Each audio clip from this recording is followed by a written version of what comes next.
Factory Xtreme qualifying wrap-up. Well, you couldn't think of a better dream top 3 qualifying list. The king of the 2Js, Gas Motorsport, Joe Signorelli at number 1 with that 6:42. The king of the VQ, Scott Porter, number 2 at a 6:48. And well, the baddest rotor that we reckon on the planet, Pack Racing, with that amazing 6:53 and change. More to come out of that car as well. Well, it's time to go to round 1 of racing here at the Winter Nationals. Factory Xtreme round 1, here it is.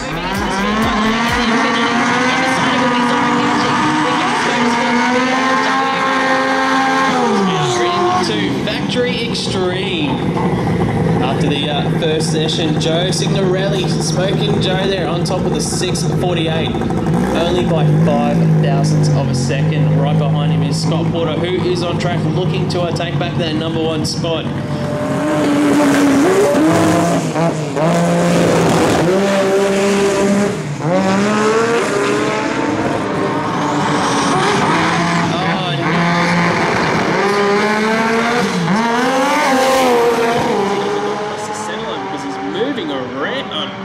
And he gets to it in 6:77 with it.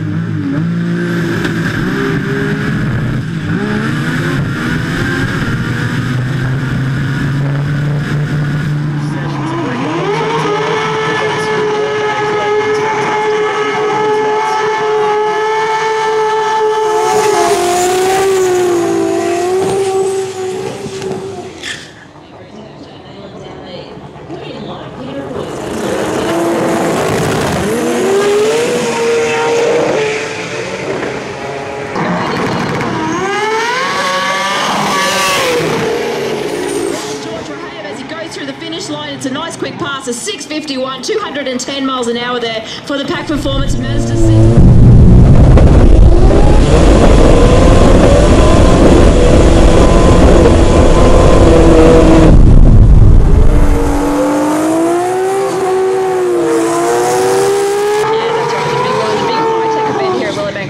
But it's not just about the racing, there's absolutely everything here. We've got a beatboxer, we've got bikini.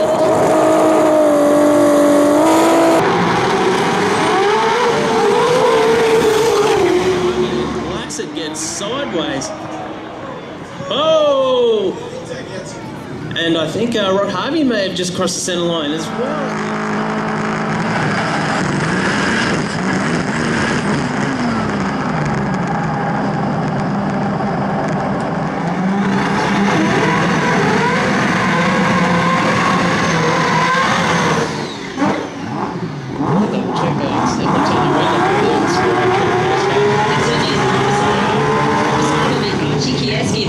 Racing Mazda 6. I'm sure our computer screen will flick over at any moment.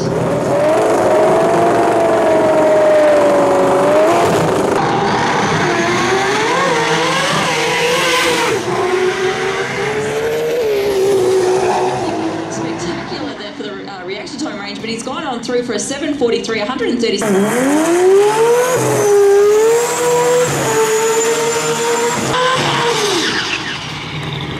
Smoking Joe Signorelli about to move forward in the speed flow lane, but on track at the moment.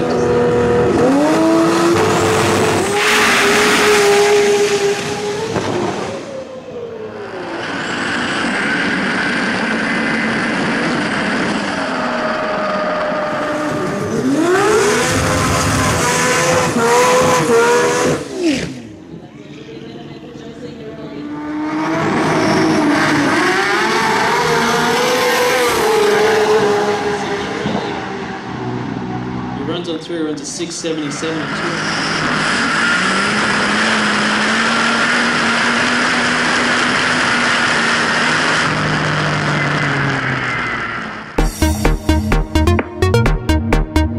Factory Xtreme wrap up from round 1. Mark Jacobson, you got that gearbox back in there, mate, but what was happening there? We made it, and there's a bit of adrenaline. We had a fair bit of boost in it.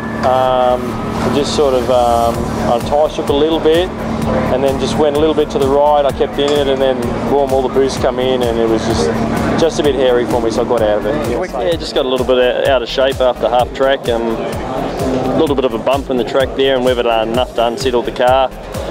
Got pretty loose on me, and I ended up knocking out the 1,000-foot marker and the finish line marker, and did a bit of damage to the front of the car. which is probably I don't want to repair at the track because I want to do it properly. And the debris from this actually went through the turbo. Now have a look at this now. That's a full centre punch. As you can see, that carbon fibre has definitely been smashed. So the carbon fibre fragments went in there, and the turbo's still spinning at 100 plus thousand RPMs, chopped it all up. So it's the turbo's had a bit of stuff go through it. Most of the 1,000-foot markers was in the turbo and the intercooler, so I've decided just to leave it, and I'd want to fix it properly before. I could have possibly patched it up for today, but I don't like to race like that. I want everything to be 100%. So whenever you do come to Australia, you're normally 100% prepared, and thrashing at the track's just one thing that you'd rather do in the comfort of your control workshop. We don't normally give up, It takes a lot to make us sit out around, but just earlier on in the day, I had another turbo set up on the car, and that packed up on me, and I put the turbo on the car for the last round that's on there now, and now that's got damage from the debris going into the intake pipe and hitting the markers, so something's telling me just to make it right before we come out again. Factory Xtreme wrap up for the first round tonight. Archie Kieski, it was just on and on. It was good, and then it's got a bit skaty near the deep end there, but how were the short times on that? Yeah, good, 102 60 foot, and just lit the tyres up a bit. I had another little try, and then it just lit the tyres up again and got a bit sideways. I thought that'll do tonight. So, yeah. A win's a win though, isn't it? Yeah, no, we got the win, and yeah. It's amazing how things can change. I mean, you weren't backing yourself at all, but that's the thing about Factory Xtreme sometimes at different times of the day. You just might have enough, and it looked good early. Yeah, no, it was real good, and tomorrow we should go better. So what's the report on the car? All look good? Yeah, no, it's all good. Yeah, we'll be back out first run tomorrow. There we go, the update from Team Aspects. What about the flagship? Didn't perform like it should have in round one. You said you were going to put the 26 into it. It had trouble getting boost and doing all sorts of things, but you seem happy. What's the problem? Now I've reading all the data now. It's working, so we can put what we want in it. So yeah, that's good. Good news. What sort of requirements, like the burnout procedure, let's talk about that. I mean, you've got to get some anti-lag or something. You've got to get some boost up in that manifold before you drop the clutch to do the burnout. It was having some problems. What do you think that was? The problem was the engine was just, temperature of the engine was too cold. I underestimated the temperature, so I should have actually had it running a bit longer. That's all it was. And because it was stone cold, it couldn't actually bring it up. Yeah, so. Yeah, well, it seemed to have some issues there. Yeah. It looked like it had no power, but it's got power. But saying that, at least now I've got the data, we can go back to where I was before, and I can see what's happening. So yeah. So all good. Looks like everything's nice. Good. Yes, all good. All right. Well, we'll see you in the morning and see what gas can do in round two. Factory Xtreme race update. Scott Porter, you went there and laid it all on the line, and would have kept going up. Do you reckon? Yeah, could have, mate. Could have. A little bit too much in it. Well, I watched it from 1,000 foot with the headlights on. I lost the headlights because they were shading to the heavens. You got back on it, it was breathing pretty heavy at the end. So is this why there's a lot of spanner work around the car? We're doing an engine swap or what? We're just going to freshen that motor probably, if it's okay. If it's not, we'll put this one in. All right, so a bit of a tear down, check bearings, that sort of thing? Yeah. Bearings, head gaskets, it's all good. We'll put it back in with fresh bearings. Yeah, the breathing is the tyre rubbing on the car. Just heard in the background from Phil Laird. Phil Laird's pretty good spot on crew chief. Reckons it was just the left rear tyre rubbing. You'll do a bit of a check on the motor and make sure everything's a-okay. Yeah. We've unofficially called you Team Nissan, you and Jacobson this weekend. Yeah. Can you take it to the Toyotas and the Mazdas again? Or? Oh mate, we're going to try. Yep. We'll be up all night making sure we're right for tomorrow. Now, what sort of commitment does it take? Obviously, this is a top fuel attitude towards turbocharged Japanese engines. Yeah, absolutely. We've got 3 guys full-time. This is their job working on the car. 40, 50, 60 hours a week, that's all we do. So. We thought we were passionate here about Factory Xtreme, but Scott Porter is obsessed about it. So we'll let you continue with your obsession and we'll see you tomorrow, eh? So, Factory Xtreme update from round 1 tonight. Well, Georgie, does this mean you've officially knocked off tonight? Officially we have, yep. About 6:51, I watched that from the stands. That was an amazing run again. Happy in all those incrementals? The clutch slipped straight out of the hole, and I was just trying to keep the engine in one piece because it was revving so hard. Oh yeah. So it was very light throttle, but I had to make it from go to woe. So what you're saying is you knew that you're on the shift light there, you run out of gears, so you're rolling off a little bit there to save it. Still went 51. 70% throttle, but just rolling off it, just like very easy, just going through it. and I could feel the engine trying to rev a little harder, so you just keep the throttle very light and it'll go from A to B, you know. That's it. Because we have to. That's the difference, I suppose, between experience and I suppose inexperience is that you've got that mechanical sympathy in the car. You've got enough seat time in it. Exactly, yeah. So I can hear the engine. When the engine's happy, and twice it bumped the limiter, even at a very low TPS. But it's something that I got to do. You know, you got to keep it alive for the next round. You can't just rev the brains out of it, because it will. You can stay on it. It just go straight to 10,000 and cause a lot of dramas. You know. So it all looks good for tomorrow morning. Oh, all beautiful. Let's keep those stakes alive too. A little bit of mechanical sympathy on the stakes, and we'll talk to the pack boys tomorrow. Thank you.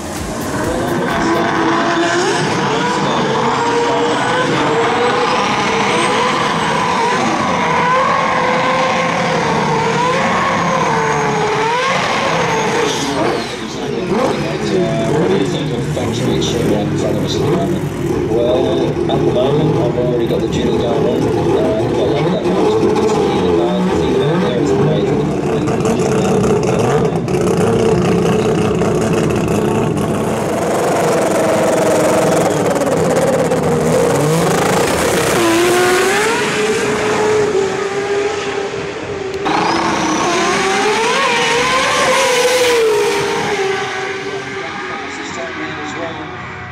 Oh, he's a little bit loose as well. 676, 196.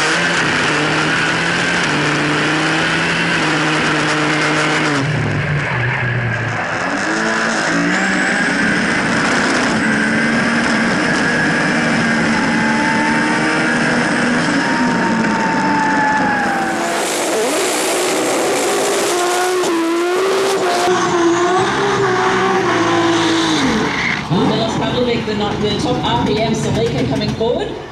So Colin, just tell us quickly about, unfortunately.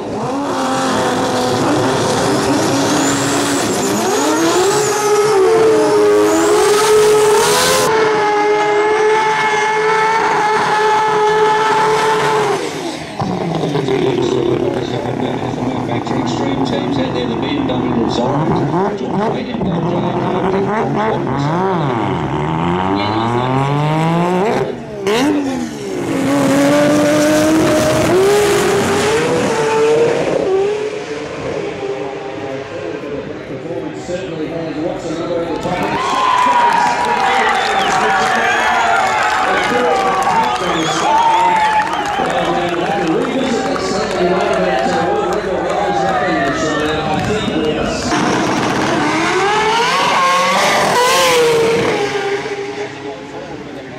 certainly has what's another at the top. World record! 6:47, they've got it back. Pack number 1 rotary in the world here at Factory Xtreme.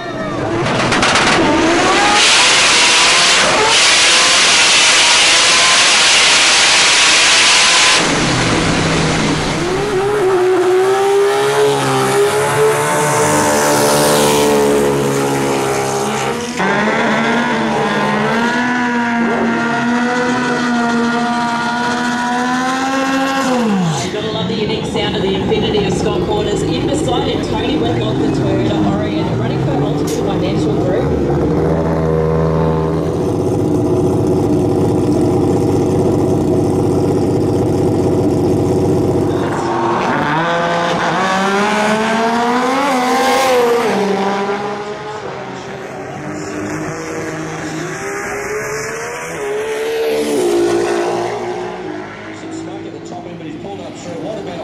What does he do?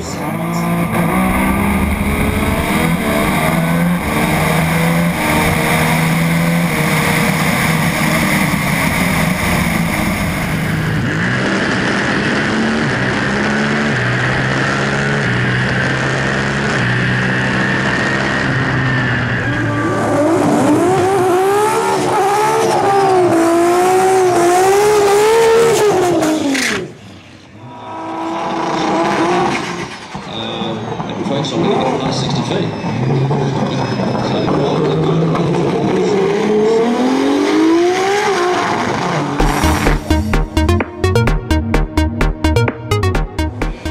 Big Factory Xtreme update here after the second round. We had a few precursors, what we saw in round 1 and in qualifying, with a 53, a 54, an early 51, and it all, I should say, it almost all came together. We still got the world record, Georgie. She was almost perfect, but there was a little lift in there still. There was a big lift. Big lift, yeah. A big lift in the first 2 gears to settle her down. She was a bit untidy out of the hole, and then when all that was all said and done, I got back on, and 3rd, 4th and 5th gear were perfect. 100% throttle, and she was hooked up, clutch tight, and she was off. Thatcher Xtreme round 2 update. We're in the pits here with Mr. Godzilla, Mark Jacobson. The R35 still together, or are we ready for the next round? No, she's out unfortunately. Yeah, we had a bit of drama with the breathers and sprayed a bit of oil out, but we gave it a good shot. I drove it a bit average. I was a little bit asleep on the tree, and I left with about 12 pound of boost. And then tyres shook, and then pedalled it and tried to get Archie on the line, but I was just a bit short. So it was tight down the deep in there between you and Archie. I was catching him, but I only left with like 14 pound of boost. It normally leaves with about 42. So apparently the sump's a little fuller than it was. Yeah, it's got a little bit of stuff in there. So probably a head gasket as well. So, but hey, that's racing. You know, we had a good time, the boys, and we're going to have a beer later on now. So Archie, it's feeling better. Every run, that 676, 10th off the PB. Yeah, we're just slowly putting a little bit more into it, and then we'll get quicker again. You and Mark, it was tight down the deep end there. They're almost side by side there near the end. Did you ever see him there, or? I didn't see him, but I was concentrating on keeping the car straight. The car was. It's a good thing to do, actually, isn't it? It was getting all out of shape, so yeah. And again, you think that is just pulling the gears and applying more power to the car that you get that wheel spin issue, or? I don't know, we just got to spend more track time for our car. We just really haven't had that much track time. So we need some testing and, yeah, just a bit more time. Mate, it's we had a bit of bad luck with the exhaust manifold that time. I really thought we hurt the engine, so I sort of done the skid, then all of a sudden I heard a cylinder drop, and then I heard like tinging noise, and I went, oh, there goes the valves. So I quickly pulled over to the side. We came back, I said to the boys, you know what, engine's gone. We came back here, crank it over, it's got full comp. I went, what's going on here? Have a look at it, the exhaust manifold, or just gonna we have a look at it now, but it's like 3 inches away from the head. So exhaust manifold's gone, and obviously that's what happened. So we've tried our hardest, the boys have been working hard, and you know, we've got 4 rounds. If I kill my boys at this round, like, I'm not going to have 3rd or 4th round. Well, you've got to start saving your berries for Jamboree, don't you? Yes, Jamboree's our big event, and Jamboree, I can guarantee you, not only am I going to smash the Hurricane, not only going to make the world record pass, but Malcolm is going to be a big sloppy kiss at the end of it. You know what, that just makes out, well, I know it probably doesn't make anyone's mouths water, but it does arouse our curiosity, doesn't it? So we'll look forward to seeing you. Thank you very much. Try and keep all those promises I will. at Jamboree on Thatcher Xtreme.